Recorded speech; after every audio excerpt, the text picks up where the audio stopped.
volvemos ya enmarcados con esa constancia a la que siempre hacemos alusión, porque aquí estamos todos los lunes, y como nos enmarcamos y nos encuadramos en nuestro patrimonio y en nuestras tradiciones, pues otra de nuestras tradiciones es llevarle esa palabra, esa frase, esa expresión, ese vocabulario malacitano con el que convivimos día a día, con el que nos expresamos y con el que ponemos de manifiesto. Y nosotros lo hacemos pues mostrándole todas las semanas una palabra, una expresión, una forma de atender las sílabas, las palabras, el vocablo. Todo ello en nuestro vocabulario. Así pues, sepamos también cuál es hoy la palabra del vocabulario.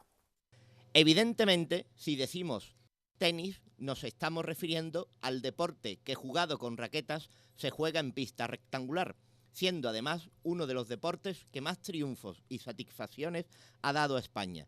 Pero en Málaga, y por nuestro vocabulario, la palabra la definimos igualmente para referirnos al calzado deportivo, pues denominamos tenis a aquellas zapatillas deportivas, por aquello de asociar las mismas a la práctica del deporte de la raqueta. Así pues, los tenis en Málaga no dejan de ser un par de zapatillas deportivas.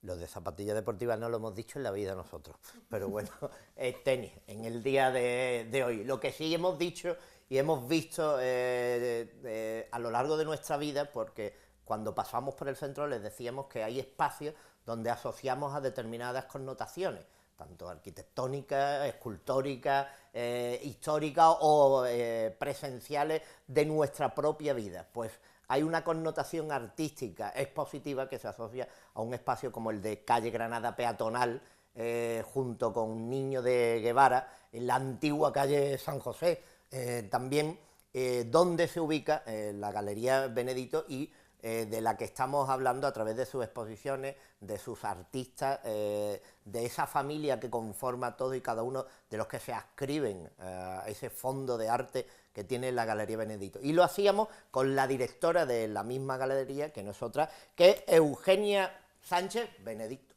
Sí. Seguimos, Eugenia, hablando de la galería. Hemos hablado de las connotaciones de los 33 años, ya para 34 de la galería, de las exposiciones, de lo que supone presentar una galería. Hemos visto esta exposición actual que se proyecta hasta este 22 de noviembre, de esa arquitectura y esa imaginación en torno a la pintura, exposición colectiva. ¿Cuántas?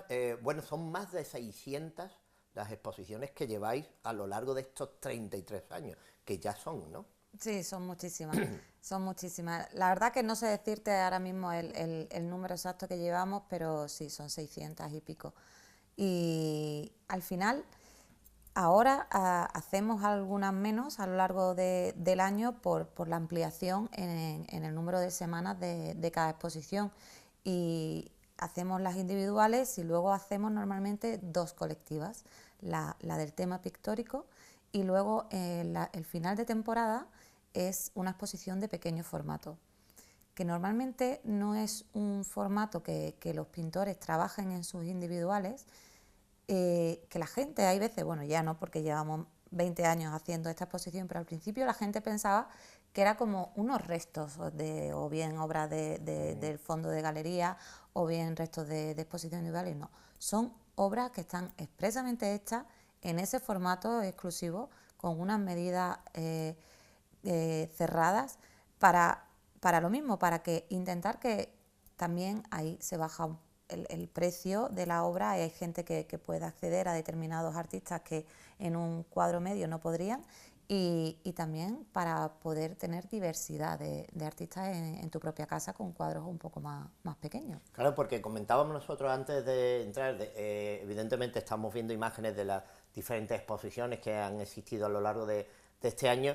El formato en este aspecto económico tiene mucho que ver, y es verdad que un gran artista lo es en un formato pequeño y en un formato grande, pero económicamente y para el espectador y para el comprador hay que poner unos valores, ¿no? Y evidentemente formatos de unas dimensiones siempre van a costar más, aun siendo del mismo pintor, que otros, incluso de otros pintores y ahí en este caso lo grande cuenta, ¿no? Sí, lo grande cuenta. Al final hay que poner un baremo eh, y también siempre un cuadro grande tiene más trabajo que un cuadro medio. Normalmente el tamaño medio es digamos, como el estándar, el más fácil, entre comillas, siempre teniendo en cuenta la dificultad que tiene la pintura.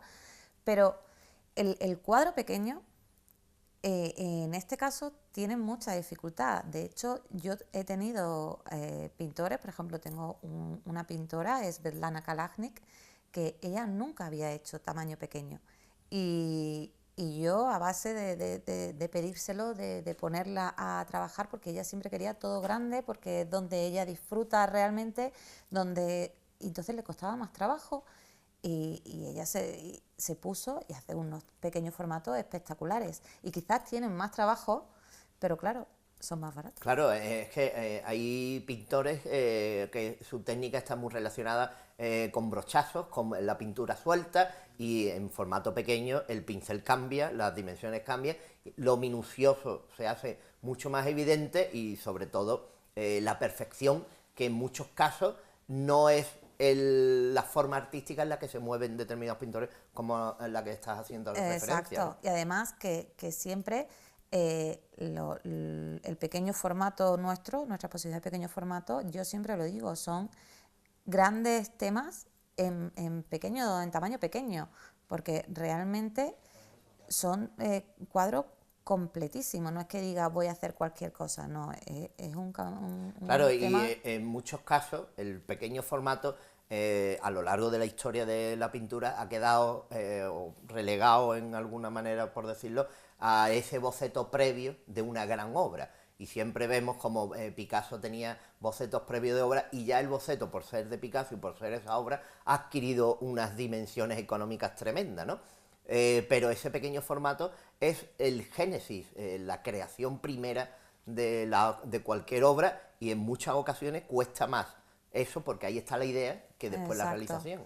De hecho, muchas veces en la exposición nuestra de pequeño formato, cuando el pintor prepara la obra para esa exposición, luego en su individual trae a lo mejor algún cuadro ya en tamaño más grande o en tamaño medio, que es eso, es la continuación de ese que hizo para la exposición de pequeño formato. Dice, cuando hice esto ya cogí la idea y la he desarrollado aún más y le sirve como un boceto, pero no es un boceto, es un cuadro en toda regla. Eugenia, hablábamos de las especiales connotaciones que ha tenido Galería Benedito en su creación, en su puesta en escena, en ese fondo al que hacíamos alusión, pero también, y antes lo comentabas tú, la edición, la editorial de tanto de lo expuesto, como porque vosotros habéis tenido incluso editorial propia, y habéis creado temas malagueños y a nivel nacional de mucha relevancia.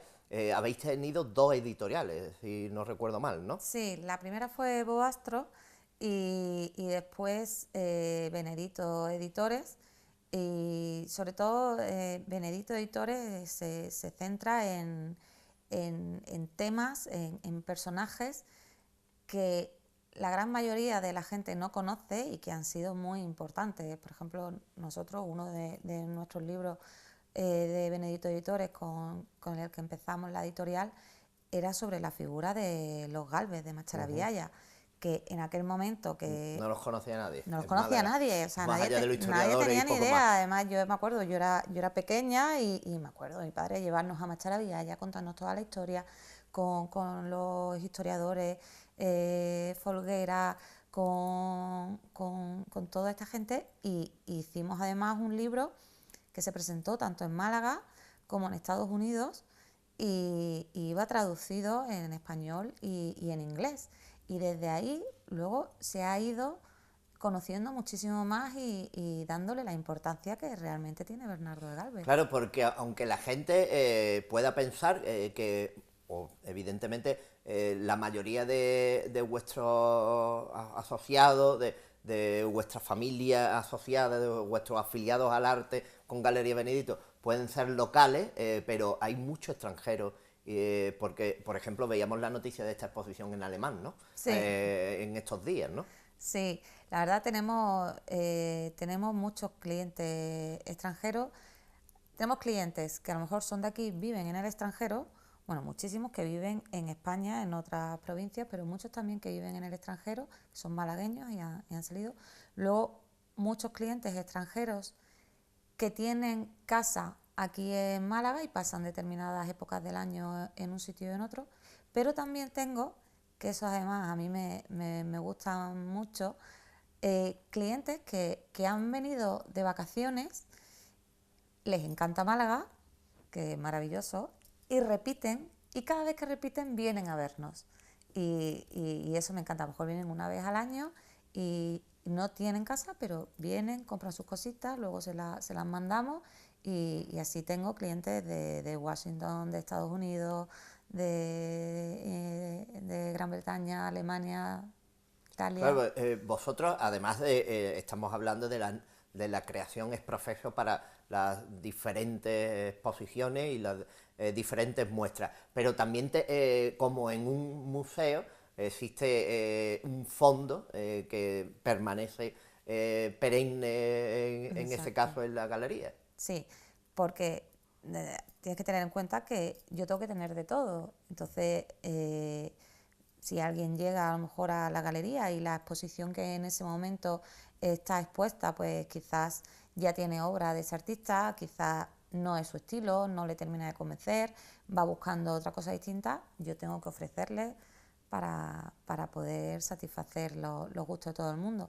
Y entonces tenemos nuestro fondito de galería, que son obras que los pintores también preparan expresamente para tenerlas ahí, porque un pintor vuelve a exponer su individual cada 2, 3, 4, incluso 5 años, dependiendo del calendario de cada artista. Entonces, en ese tiempo yo tengo que tener cositas de todo el mundo, entonces van preparando cosas y nos las van trayendo. Y otra cuestión importante de la galería es la edición y el formato determinado que habéis llegado a consolidar de la propia exposición, que se remite, como decíamos antes, a todos aquellos adscritos a la galería, pero que después está allí en la exposición, sobre todo por la calidad y por las personas que después lo llevan a cabo, historiadores, Sí, literatos, en el mundo de los artistas, de los profesores de universidad, periodistas. periodistas, escritores, con lo cual ya no solo es la persona que pinta y expone, sino es la galería y es el personaje que después escribe esa obra. Exacto, en los libros tenemos dos series, la que te he comentado antes de temas pictóricos, pero también la colección de pintores, de libros solamente de un artista determinado. Y claro, por ahí hemos tenido la suerte de que han colaborado con nosotros, pues ahora el último Amparo Martín del Toro, el anterior fue Ángel Rodríguez Cabeza, que es un médico escritor con una manera de escribir fabulosa y un trabajo de documentación tremendo. Luego Damián Caneda también ha participado, que fue concejal de Cultura, periodistas como Javier Esparza, historiadores Marion Reder, o sea, muchísimo. Sí, el departamento de arte, Antonio Antonio Garrido Garrido. de mi corazón. Y entonces tenemos ahí un plantel de escritores fabuloso.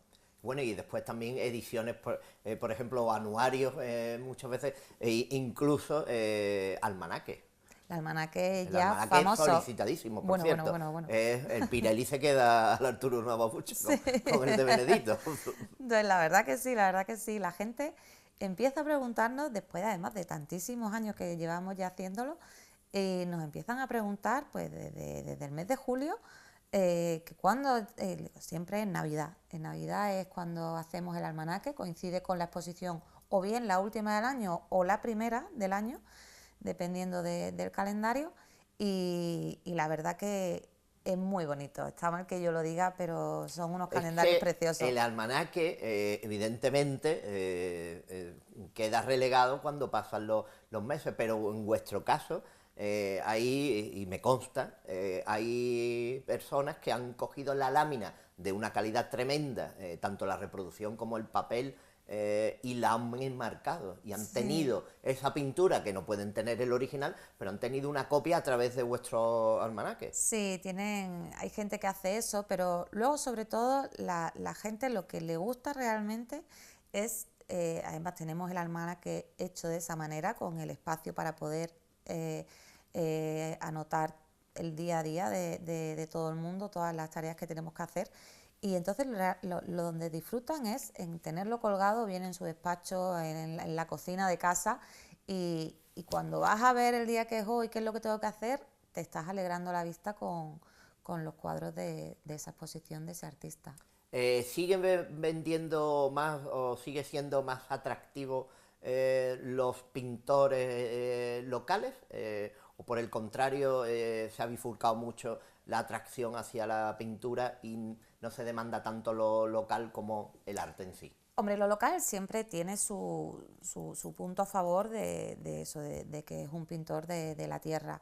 Pero sí es verdad que al final todo se va, y más ahora con las redes sociales, ayuda muchísimo a conocer a artistas nuevos de otros sitios, y la gente no es para nada reacia a nuevas firmas. Claro, pues ahora redes sociales a las que apuntaba. Galería Benedito tiene su página web, también está presente en Facebook y en todas aquellas redes sociales, con lo cual tú incluso ya puedes ver parte de la exposición, analizarla, mirarla, sin tener que ir allí, que siempre es bueno, Sí. y darse un paseíto por Málaga y llegar allí y puedes entrar en un mundo mucho más amplio que el Sí. de Niño de Guevara, claro. Exacto, sí, sí. Sobre todo para la gente a la hora de, por ejemplo, en Instagram, en Facebook, eh, a mí me gusta mucho no sé, ese intercambio, ¿no? De opinión, de lo que a la gente le va gustando más, lo que le gusta menos. También las redes sociales nosotros también hacemos los catálogos para hacer un mailing electrónico, y eso para los clientes que están fuera. Antes, hace años, cuando no estaba, el cliente de fuera recibía el catálogo siempre más tarde que el de aquí. Ahora lo recibe al mismo momento. Entonces, para ellos también se sienten que la distancia no es un hándicap. Como galerista, ¿has notado la influencia de la que hablábamos de la creación de los museos y de la receptividad que tiene Málaga conforme a un turismo cultural? ¿O por el contrario, la cuestión en cuanto a galerías y en cuanto a ese movimiento en torno al arte está igual que estaba hace años? No, no, no, está claro que ha influido muchísimo sobre todo en abrir ese campo a gente que a lo mejor de otra manera no hubieran conocido, o no se hubieran atrevido a entrar en una galería pensando que era algo más exclusivo, cuando no lo es. La galería está abierta para todo el mundo porque, me repito, el arte es para todos, y es algo que hay que disfrutarlo todo el mundo. Sí es verdad que todo lo que se ha hecho alrededor de los museos es fabuloso. Además, tenemos unos museos en Málaga que hacen unas exposiciones temporales fantásticas, y, pero hay que seguir cuidándolo. No todo está hecho. Está muy bien hacerlo, se ha hecho muy bien, pero hay que mantenerlo muy bien también. Entonces yo creo que tenemos que seguir cuidando ese modelo de ciudad que se estudió, que se preparó y que se realizó. Ahora mismo hay que mantenerlo. Y yo creo que aquí es donde está el reto. Claro, porque, por ejemplo, en vuestro caso tenéis ahora una de las pinacotecas más conocidas a nivel nacional y mundial, como es el Museo Picasso de Málaga. Estáis justamente al lado. El Museo Picasso y todo su entorno se ascribía a una transformación y a una renovación y a una restauración y una conservación del propio entorno.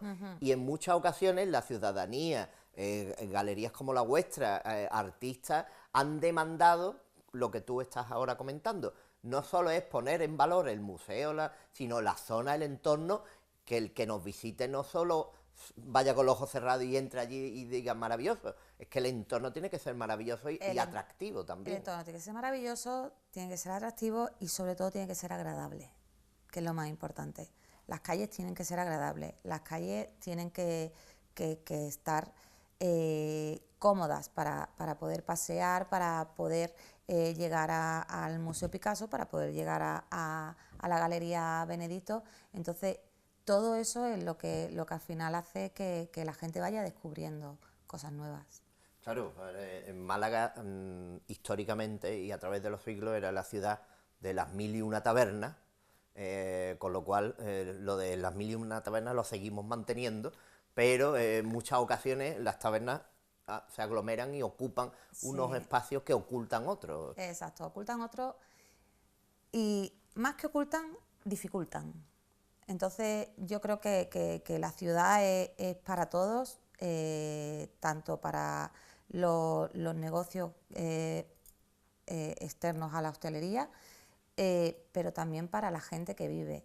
Y al final una ciudad la hace la gente de la ciudad, eso no lo podemos olvidar. Entonces, si no hay vida en una ciudad, el que viene no va a apreciar esa vida y no le va a entrar ganas de continuar descubriéndola. Un poquito de mesura. Yo no suelo decirlo mucho, tampoco es un tema del que haya hablado yo en la programación, pero sí es verdad y me he fijado muchas veces, porque es tránsito habitual, y en un museo Picasso, un entorno como el de la Galería Benedito, eso, no puede tener una serie de sillas, mesas, obstáculos, objetos y decoración en el entorno de eso, y que tú vayas a hacer una cola o a entrar en una entidad como el Museo Picasso de Málaga y haya tenderetes, chiringuitos, mesas y todo, y no sepas dónde estás, si no te dicen este es el Museo Picasso. Exacto, sobre todo porque la ciudad es de todos y tenemos una ciudad fabulosa. Yo soy malagueña, soy fan de mi ciudad, la disfruto, la cuido y me preocupo por ella. Yo creo que es lo que me ha trasladado también mi familia, mi padre, y hay que cuidarla, tenemos que cuidarla entre todos. Y a mí me duele mi ciudad y me duele cuando veo gente que va por el centro y que no saben a dónde va porque no les da la opción a poder descubrir, y el pequeño comercio es muy importante, eso hace vida.